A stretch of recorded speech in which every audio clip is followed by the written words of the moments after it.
So let's talk a little bit about where those worlds intersect.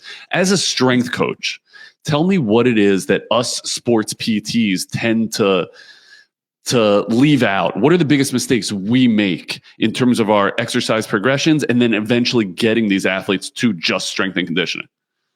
Yeah, one of the biggest limiting factors for any type of clinician today is just the frequency, the total duration of time, and the plan of care that we have our hands tied behind our backs a little bit on, because we simply don't have any of those things lining up to do our best work over the time period that we need to do it. So many times you only have X amount of visits or X amount of time per visit, and all of a sudden you know what needs to get done, but you need to make concessions every single treatment session to be able to get them good enough to move on.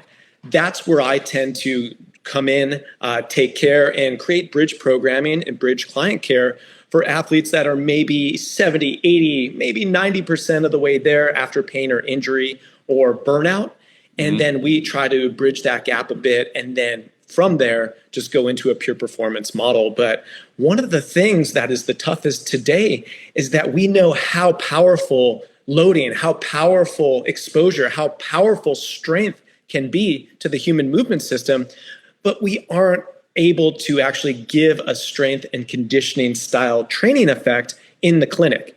And that's one that is a caveat, but it is something that can be super powerful, but it's also the power of your network and being able to cross-pollinate within professions. Yeah, I love that. So what is it that you think prevents us from doing that in the clinic as PTs? Money. It's hard to be reimbursed. Say more. It's hard to be reimbursed for that. And it's also time. When you look at trying to have a holistic approach to health and human performance, we're not talking about 20 or 30 minutes here or there. Many times, if you're seeing somebody 2 to 3 days a week, you're lucky. And in those 2 to 3 days a week, we need to be able to distribute certain movement patterns, certain prehab and rehab protocols, and be able to actually give somebody exactly what they need to not only get better, but to be better than when they got hurt in the first place. Yep. That takes hours a week, not minutes a week. And many times we're co-managing different patients and different patient loads and streams.